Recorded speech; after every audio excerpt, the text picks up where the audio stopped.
Hi everyone, welcome to our latest Google Plus Hangout on Air, coming to you live from the Royal Ontario Museum. I'm on the third floor in our curatorial center. I'm actually borrowing a colleague's office.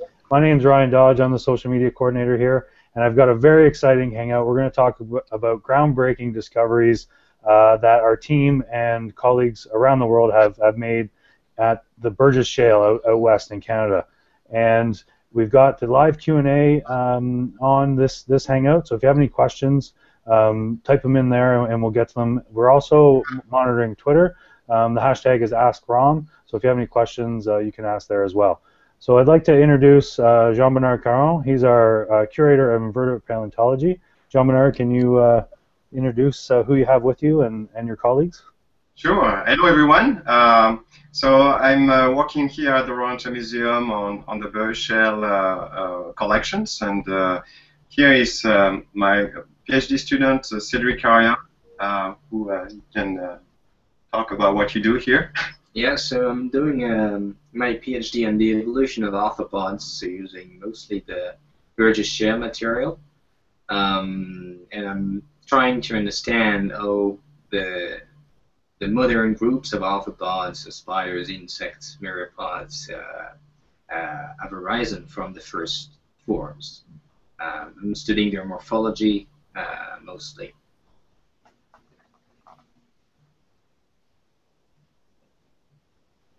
So there are other members of the group here that made that discovery. Gabriela Mangano from Saskatchewan. Gabriela, do you want to introduce yourself? Yes, my name is Gabriela Mangano. I'm originally from Argentina, and I work with a particular group of fossils called trace fossils, who are not actually the dead remains of organisms, but are the interactions with during their activities with the sediment and how they produce tracks and burrows and trails. So it's a very exciting line of evidence for providing new lines of evidence for the reconstruction of early Phanerozoic ecosystems. And I joined the team. I'm very happy to be part of the team in this discovery. And we have Michael Strang here also from Uppsala University. So yes, hello, I'm Michael Strang from Uppsala University here in Sweden, and my research interest in this Burgess Shale expeditions is the small microfossils that we find between the shales with the exceptionally preserved fossils. So I'm more interested what we don't see immediately in the field. I collect limestone samples which I dissolve and then check those for small fragments of shells and other material that might have been preserved in these limestones. And we have a member of the team, Robert Gaines, who couldn't join us today. He works at Pomona College in California, and he was working on the sediments and in particular looking at how fossils would have been preserved. And unfortunately, he cannot join us today. But perhaps we can all here collectively talk a little bit about the 2012 expedition when we started to find the fossils. I remember, Michael, that we didn't discover the site right away during the expedition, but we did some exploration on foot together, actually, and we walked very close to that unit that eventually yielded a lot of fossils a bit later on. So do you recall that time? Of course I recall the time. One of the exciting moments. Yeah, I remembered actually, as I tell it to my friends here, that we're about to return, going back to camp, and actually give up when we suddenly found these fossils on the ground. And then sort of this frenzy started and looking around, and suddenly we found fossils all over the place. And then we knew we were up to something. And yeah, I think it was a great coincidence actually that we just stopped at this very point where we found these fossils on the ground. I think Bob found the first leftovers of a Sydneya or something, which was sort of the first hint that we had something in this area. Is this correct? So this is how I remember it. Can I just jump in there, everyone? I just want to, I think I'm interested in knowing why you guys decided to leave, because most field seasons you go to the Walcott quarry, right? And was there just interest in seeing what else was out there, or what made you take that trek away from that original site to find this new site? So yeah, a lot of our collections here at the Royal Museum, but also at the Smithsonian Institution, come from the main Burgess Shale site called Walcott Quarry.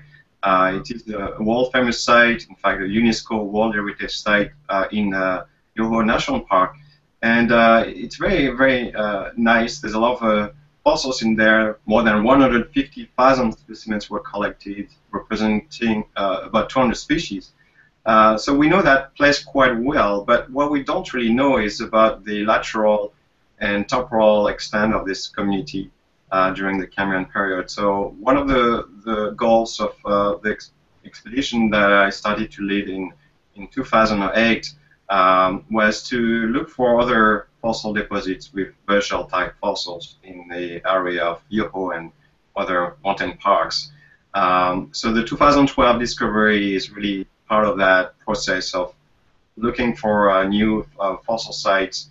And as Michael Strang mentioned, the discovery that we made in 2012 was somewhat serendipitous. I will not say directly that it was just random. Obviously, we had planned to be in this area.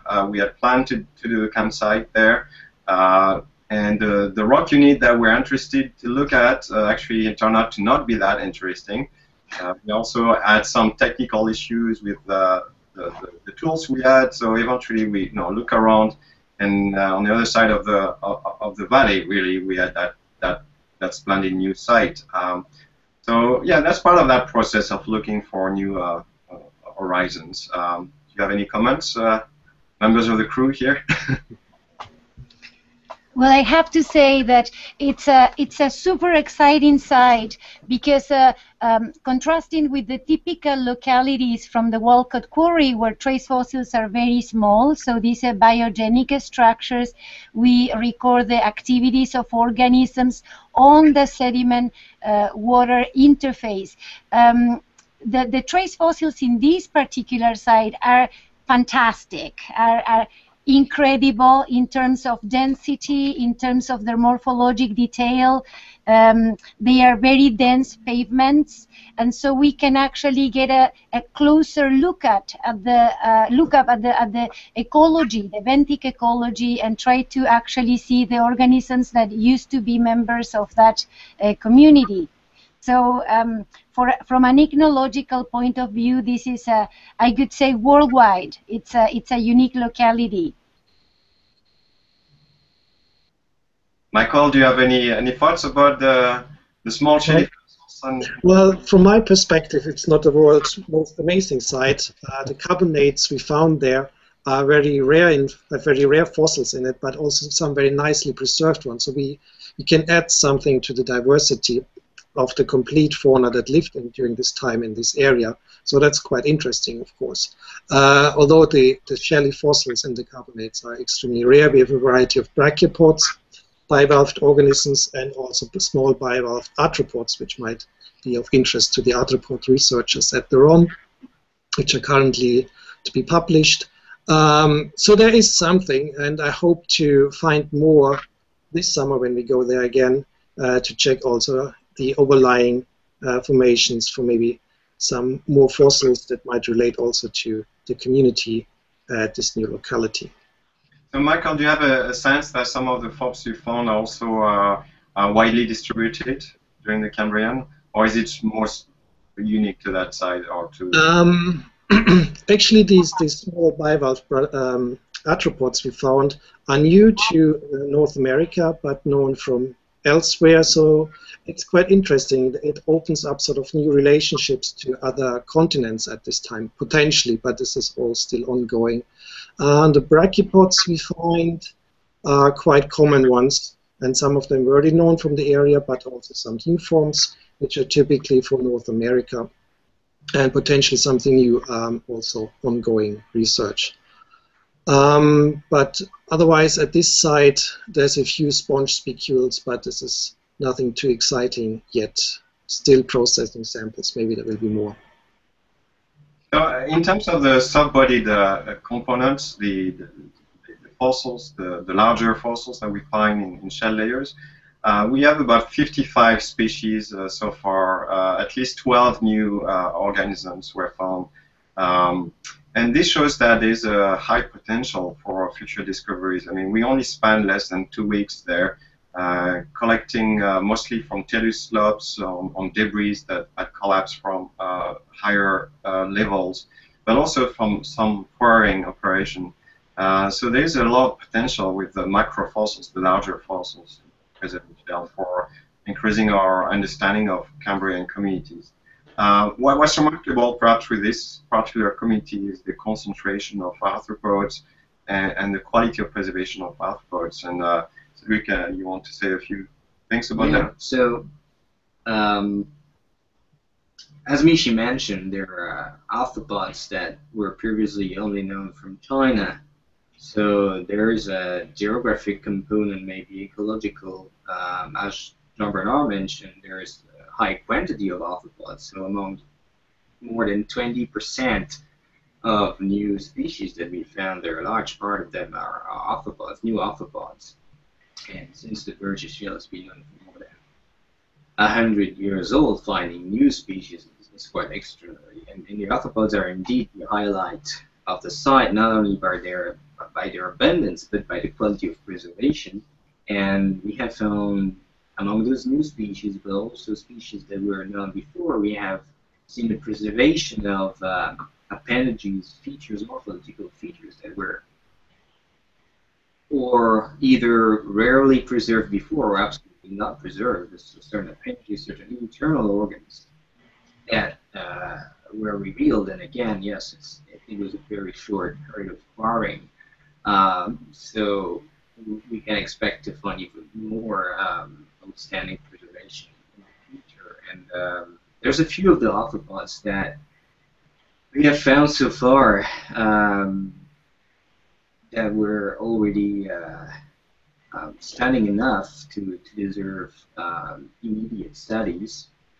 And among those, there is what we found, what we call a great appendage arthropods. The great appendage arthropods are part of what we call the stem group. So all these arthropods that constitute the pool from which the extant, the modern forms are going to evolve. And the great appendage arthropods, instead of having an antenna or a chelicera like modern arthropods, they have this feature called great appendage, which is raptorial, and one of the most abundant forms that we found there, currently under study. Here is a specimen. So it's called a leoncolade, and it has this big appendage at the front. Actually, Ryan, you can show the movie of that. Yeah.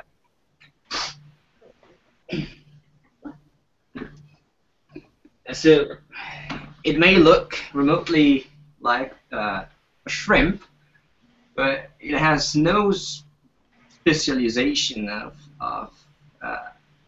cephalic appendages, the limbs and the head that in shrimps that helps mastication.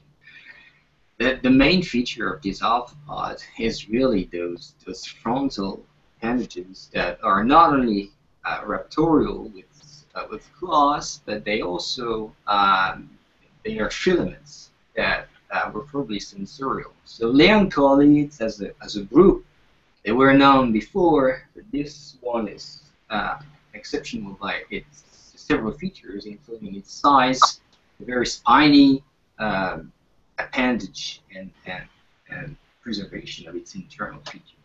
And it's fair to say that this animal at this new locality will be probably a predator based on the features that are observed. And it's quite abundant too. I mean, there are more than 50 specimens, if I recall. Yeah. So it's a very large animal compared to many other forms that we find in this community, which are no longer than a fingernail. So it's an organism that will have probably had a big impact in the community at the time. Mm-hmm. So I just want to jump in here, and I want to just go back a second here. You mentioned 55 new species, so that's new species new to science, right? The diversity is about 55 species, and about 12 are new to science. 12 are new to science, okay. And that's after spending 2 weeks in the field. And from that, are you planning to go back to this site every year from now on, or are you going to try to jump back and forth to the both sites? And can you talk a little bit about, you know, the significance of these new specimens and a little bit about that, a little bit of background on that for us? Sure. Well, the current plan is to go back this summer for a couple of months. So we're going to do first a couple of weeks of exploration in the same area, because we are sure that there are other outcrops, other areas that may have fossils as well. And we also want to go back to the main site that we discovered in 2012 and spend about 6 weeks there. And that's really this expedition is pending a research permit from Parks Canada. We cannot collect fossils in the national park like that. We need proper research permit. So it's still pending, but we're hoping to spend about eight weeks in total. I'm not sure yet if we will be back next year. It's a big undertaking to go to the field there. Planning an expedition takes a lot of time and preparation. And also we need funding. And when the specimens are back to the ROM, we need to find space for them and catalog them. So it's a big enterprise. Just to give you an idea, in 2012, with just 2 weeks, we found 3,000 specimens, and it took more than 18 months before we did the first, or published the first publication of this material. So it took all of this time to really get those specimens ready, prepare them, catalog them, and try to understand them a little bit. But there's still a lot of work to do there. And as Cedric mentioned, there are a number of new arthropods that he's working on as part of his PhD degree. And those are significant fossils because they are completely new to science. They may have their significance in our range interpretation of some of the early evolution of animal groups, such as the arthropods. But also other forms. So we have animals related to today's earthworms called the polychaetes that are extremely rare in Cambrian deposits all across the world, and we find them in abundance at this new site, probably one species so far. And there are a number of other forms that have not been found anywhere else and that are quite puzzling, and we may need more specimens of those in order to understand them better. If you have only 1 or 2 specimens, you only have a few angles of view of these animals. And as paleontologists, we need to better first understand the morphology of animals. So in order to do that, you need to have a larger sample size where you can see animals preserved at different angles. And that's the way we can reconstruct animals like the one you just saw on this new arthropod. Gabriella and Michael, anything to add on that? Well, the beauty of this research we do in this documents that we all have our own field of interest, and we sort of combine these fields of interest to get sort of the perfect overview then of the community, of the animals, how they lived, in which water depth they lived, what was associated with them, how they behaved, the whole complex. And I think that's the great thing about our team, that we're so diverse but all work on the same thing at the same time. Mm-hmm. No? Absolutely, and I think Gabriella, you started to mention the paleo environment and the importance of trace. That's right. That from the trace fossil side, of course, the big idea is try to find a common ground. So the trace fossils are actually can give us information about the ecological parameters, let's say the oxygen, the sedimentation rate.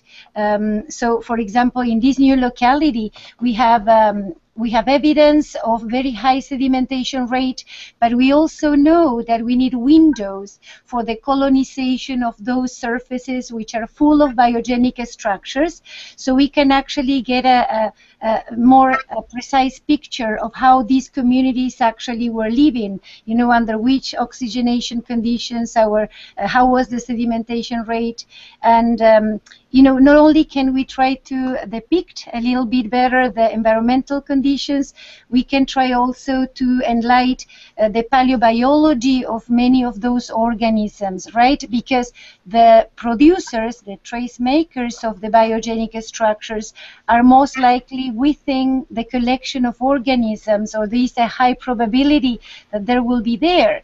So we can actually try to link the body fossil record, so some of those worms or arthropods that are part of the community, and think which of those could actually have been the trace makers of some of the structures that we have. So there are many common grounds, you know, many ways in which we can actually interact, get all the information together, and be able to provide a more, you know, precise reconstruction of these early Phanerozoic marine communities. Yeah, and absolutely. I mean, I agree with both of you. I mean, having a team that diverse allows us to have a better view of the paleo-environment and the community than just working, you know, in isolation, each of us, you know, in their own corner. So this is obviously a multi-proxy approach. We are looking at the fossils, we are looking at the rock record, the sediment, and the geochemistry will also play a part in this study.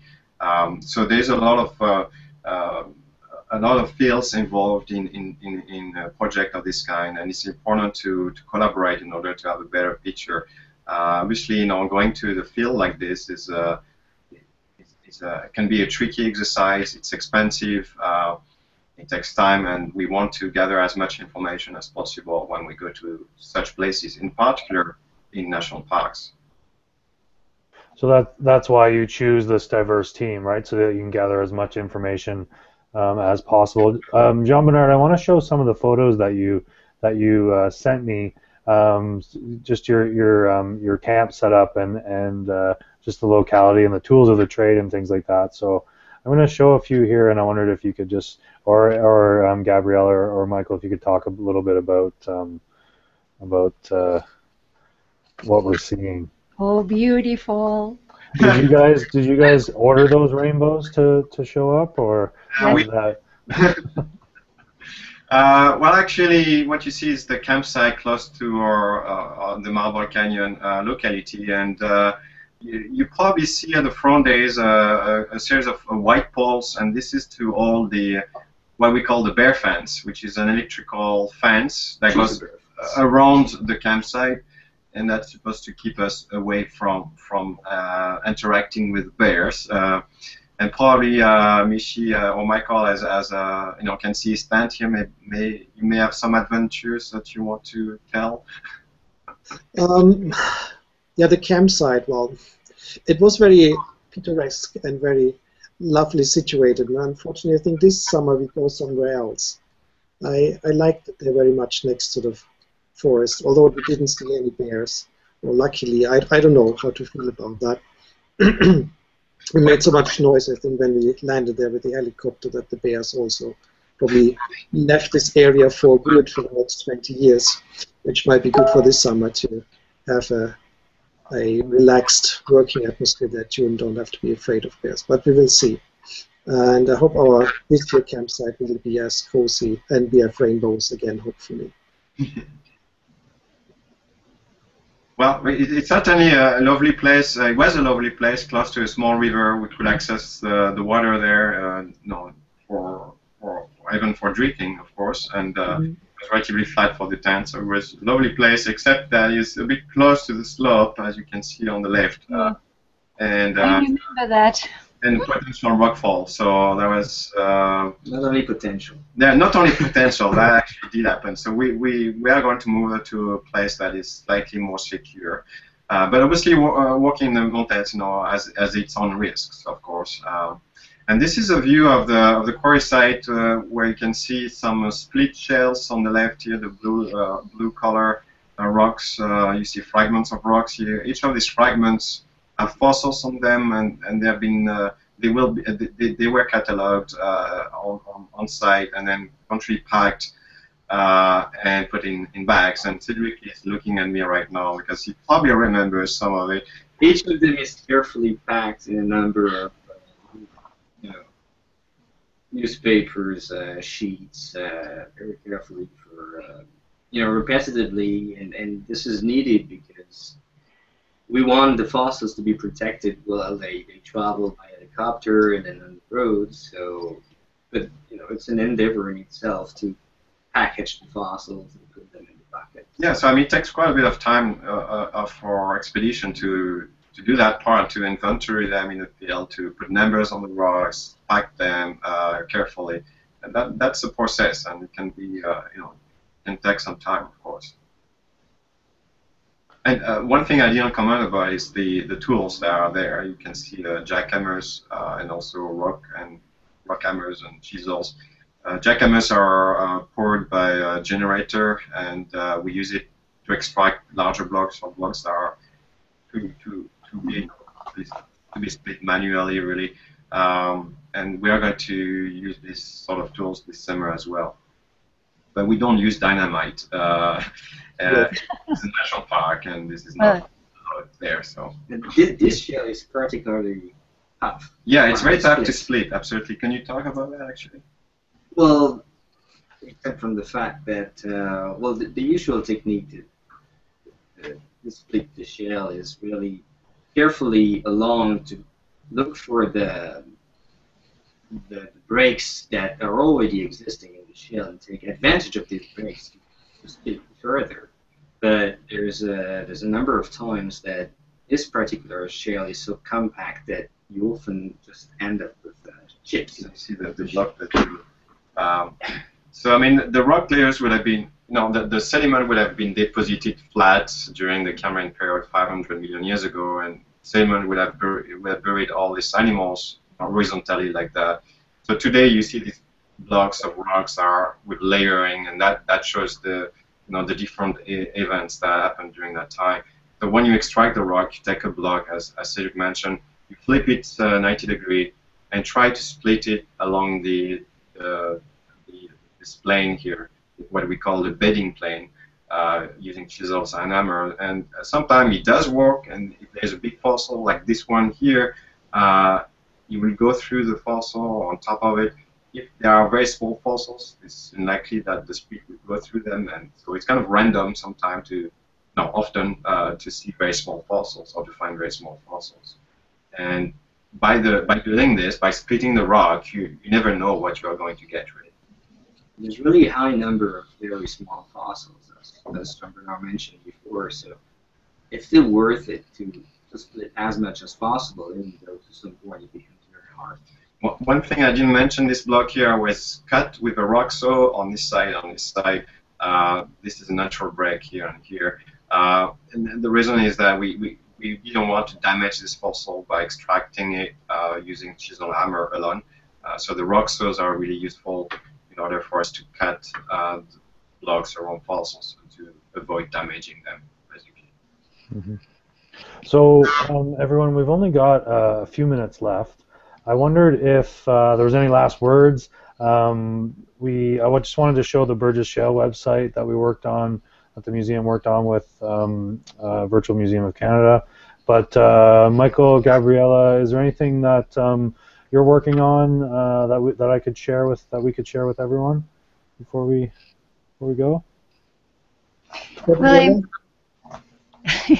so no, I just wanted to say that this is just the beginning. It's a super exciting, great opportunity to actually learn about these early Phanerozoic communities, and that we have a lot of fun in the field. Like that's an important point too. Like we actually work in science and we enjoy what we do, and there is a lot you know, in the next few years, I guess there will be a lot of news, and we will actually be able to clarify it or further expand our knowledge or our understanding of the Cambrian explosion and these early Phanerozoic communities.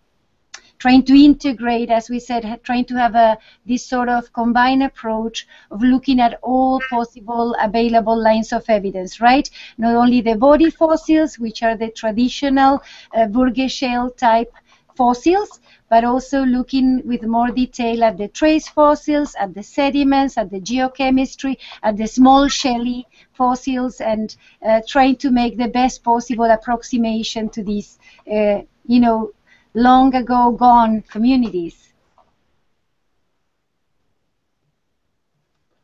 Michael, do you have a few words? Last word? No. Yes. Well, my research is a little bit unpredictable, as I don't really see my fossils yet in the field, and I always have to collect samples and then hope for the best. So this summer I hope to go back to these localities. Now I have an idea where to look for more, and can sample additionally samples where I hope to find more fossils. Some levels were better with fossils as other ones, so that's always good to come back again for me to collect more and to get then a complete picture with more diversity and more specimens, particularly as my shelly fossils are kind of rare and often there's only a few specimens, and I would need some more, and I hope to do this summer, increase my fossil numbers and sample horizons that were promising or showed to be promising from the last field season. So, as my colleagues pointed out, you know, the work is really starting. We only scratched the surface of the mountain, so to speak, and there's quite a bit of work to do still in this area. And so we are going to have, obviously, many more stories to tell. We just published our first paper this year, which will be followed by others in the near future. And this is the part of the scientific endeavor that may take, you know, several years.